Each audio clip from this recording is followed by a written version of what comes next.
Yeah, and that pre-snap stuff and all those things they do, it's fun for them. It's not showboating. There's a fine line between showboating, in a way that sticks your opponent's face in it and just having fun. They like to have fun. That's what Coach Reed explained to you last week in the piece that we had on our pregame show. Right. They're just having fun. They're making it fun, and they're showing people what you can do within the confines of the rules to have a little fun and do things a little bit differently. That's right. They're a team that enjoys the sport, and the coaches empowered them because he knows how hard they work and how much they love the sport.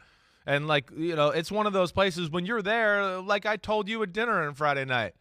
And they were working hard as hell and flying around the field, and they all had smiles on their face. And coaches were yelling at them and do it better and do it faster, and they were just smiling, loving it. So that's given Andy Reid, the confidence to trust in his players. Let alone, hey, it's not just about fun; it's effective. It's hard to score touchdowns on the 5-yard line in the NFL now. There's 4 freaky defensive linemen, and the linebackers and safeties are all great. So you can't just go, oh, we're going to run it up the middle like it's 1987 anymore. You can't do that. So you got to find different ways to do it, and that's where they're another pain in the butt for you. It's their offense in the middle of the field, and then you get down in the 5 and the 8-yard line, and you got to worry about a whole new list of plays. And that's where Kansas City become very excited and a pain in the butt to prepare for Lou Anarumo. And his point, no matter what they do, ring around the rosy or whatever, just let's cover Kelsey. Yeah. Coverage was the key last year. They used 8 or more defenders in coverage on multiple occasions during the AFC Championship game last year. Patrick Mahomes was 7 for 13, 59 yards, an interception, and 2 sacks when there were guys flooding the zones, covering the receivers, making Patrick Mahomes work to find someone open. That's the key. If you can pull that off, courtesy of Next Gen Stats there, passing EPA minus 14.4, I'd be lying if I told you I knew exactly what that was, but anytime it's minus, it's not good. There are some contexts where minus is good. I think in this one, it ain't. So, do we think we're going to see some of that same stuff? I mean, see, this is where the cat and mouse game comes into play, because what do the Chiefs expect versus what are the Bengals going to do? And if the Chiefs expect one thing and the Bengals do something else that's effective and the Chiefs aren't ready for it, then that becomes more effective than what they did last year that was effective. Sure. I think the thing is when you prepare for the Cincinnati Bengals, and you see here, I mean, they run every defense in the world. That's kind of the greatness of what Lou Anarumo's doing right now. Usually, like we talked about last year during this time, you rush 3, you drop 8. Teams usually just play cover 3 or Tampa 2 with an extra guy kind of floating around. They were playing all coverages. Like you're seeing here, it's man-to-man with a spy and then another guy looking up crossers, and they got 2 guys looking up crossers. So they had tons of people flooding the area, and they never let the quarterback feel comfortable.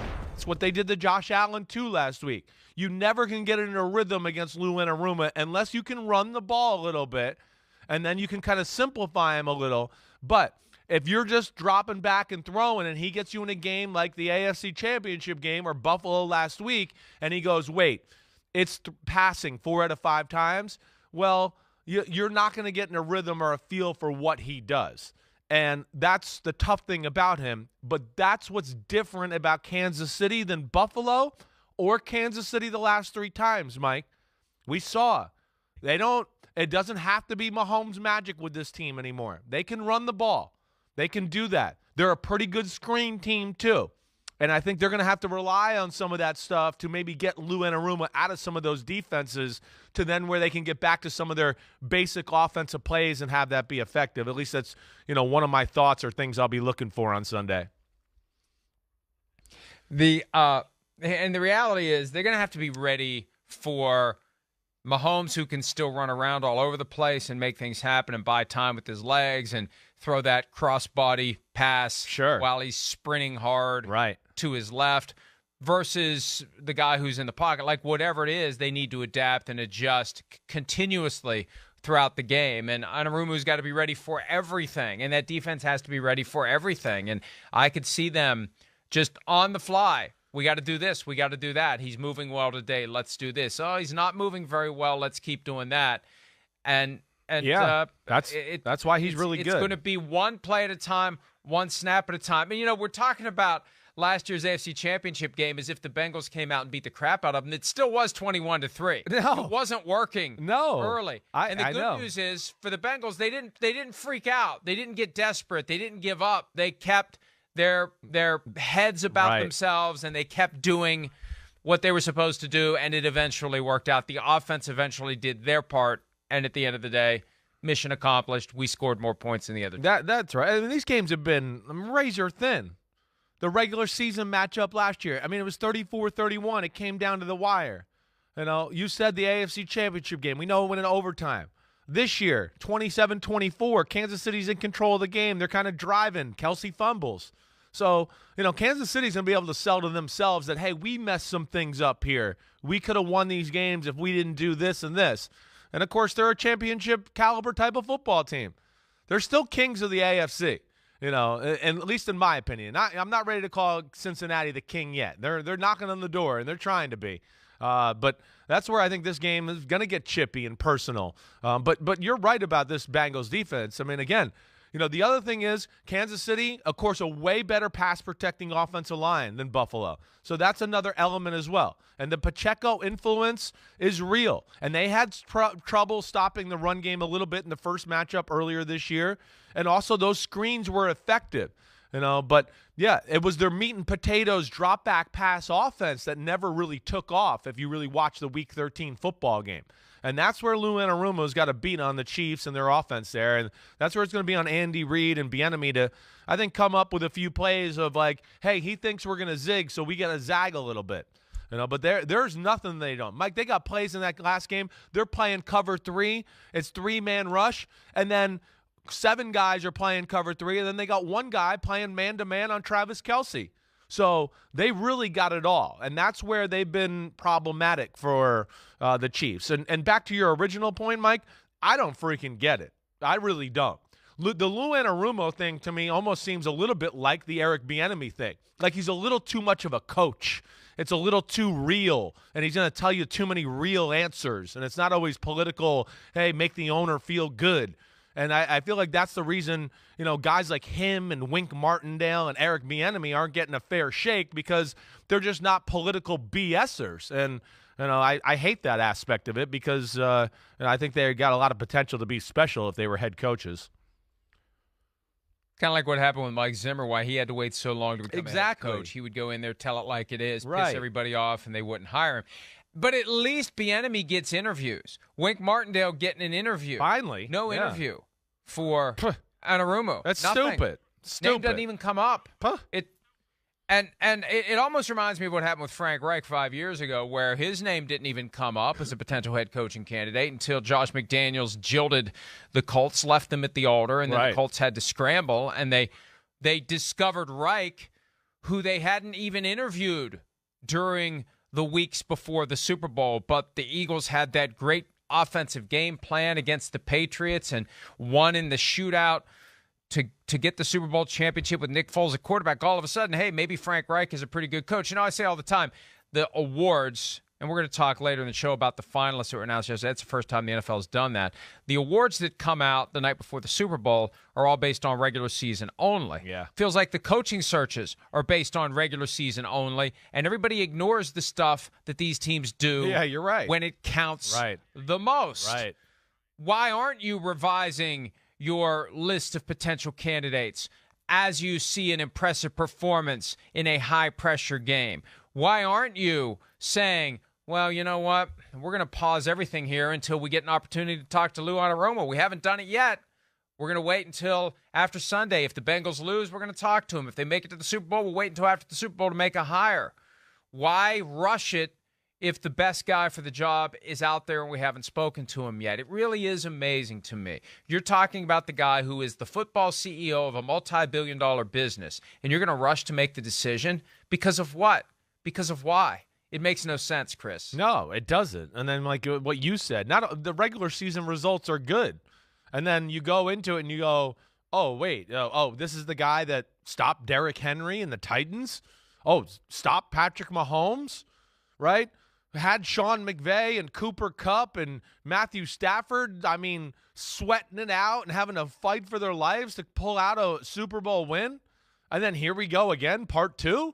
I mean, it's just I don't understand it sometimes. That's where it's again. That's where the coaching thing becomes annoying, and I know it becomes annoying to coaches like Lou Anarumo because it becomes about politics and BS and having to sell yourself. And real football coaches don't want to do that. They're not those kind of people.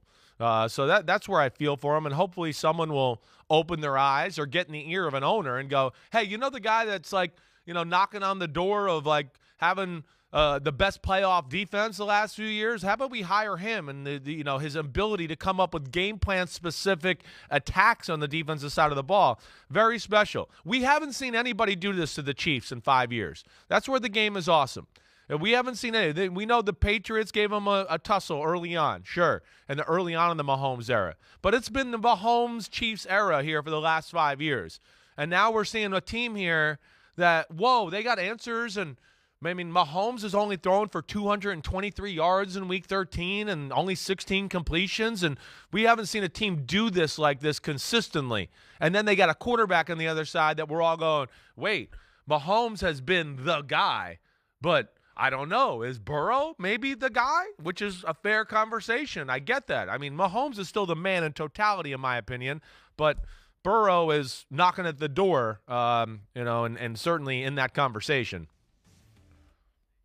From the moment that we saw Patrick Mahomes walking off of the little stage they set up for the press conference, and we talked about how he's moving fine. We saw the video. I start thinking maybe I'm going to abandon what I said on Monday. Oh, no. You're going with the kitty cats. You're going with the Bengals. But now we talk about when the Bengals have the ball. That's when it's going to come back. I mean, between what the defense can do, and, oh, by the way, no Tyreek Hill to worry about this year in the AFC Championship. Well, I mean, they did all that stuff last year to neutralize that team with Tyreek Hill. This year, there's no one on that team that is going to make you say, holy crap, he can run right by us. Before we switch over, let's talk about that real quick, because I wanted to say that, and because you're right, Mike. That's 100% a great point. And one of those things that I kind of talked about on my podcast yesterday that I noticed when I went back and watched the Week 13 game, the non-Tyreek Hill factor emboldened the Bengals defense a little bit more than the two games last year, right? Where there was a few plays where I went, oh, they're just playing to stop like the 10 and 12-yard intermediate pass, right? There's some plays where I go through in some passing situations and I go, you look at this. The Bengals safeties are playing 10 yards deep, 9 yards deep against the Chiefs because they were just looking for the crossers and Kelsey or Juju Smith-Schuster in the middle, right, Mike? I do think that's an aspect of the game. He hit two big passes to Marquez Valdez-Scantling in Week 3 because they were basically just going, we dare you. And I think it's really one of the worst things the Chiefs do is throw the ball deep. It's because it's like everybody took away the deep pass and they were so good at it early in the career, they don't get to do it anymore, and they're not as good at it. And I do think that's an element of the game of them finding a few shots to back the Bengals off a little bit to open up some of the meat and potatoes part of their intermediate short passing game, or it's going to be tough sledding because they're going to condense the field. But who would you trust to do that, though? Who do they have that you can rely upon to run past guys, get open, stay open, make the catch? Yeah. Now, and again, they've been great without Tyreek Hill in totality, but for a game like this, man, you really need that guy to complement Travis Kelce because they're just going to swarm Travis Kelce. Like you're saying earlier, put a guy on Kelce and play zone. Otherwise, you can maybe neutralize Kelce.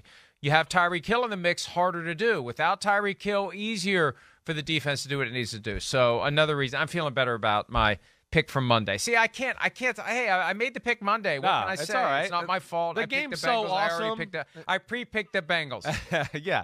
I almost wish we couldn't. I almost wish we could just enjoy this one without picking anyone. I hear you. It's one of those where I don't think I'll be disappointed with whoever wins and whoever loses. It's going to be good. We're going to get two teams that got supreme confidence and really believe that they're the team. I think that's what's awesome. And Mike, the question, Valdez-Scantling is a guy they could use to go deep. The other guy that was not a part of the first matchup that makes him a little different is number 19, Kadarius Toney. Him being a part of the offense And I think them having a role for him is going to be another element that Cincinnati didn't have to deal with, at least the first time around. So, we'll see where that goes. But the one thing that's different about Kansas City, and they were just kind of starting that in Week 13, it is a real run game this year. It is the first time Cincinnati's not going to have to go, wait, it's 2nd and 7. Usually that's Mahomes drop back and throw, but not this year. We actually might have to play a run defense because they might smash it up the middle with Pacheco. And I do think that favors, Kansas City a little bit to give them another element to attack Lou Anarumo in that Bengals defense. Hi, it's Mike Florio. Thanks for watching PFT on YouTube. Hit subscribe for the latest news and analysis from Pro Football Talk.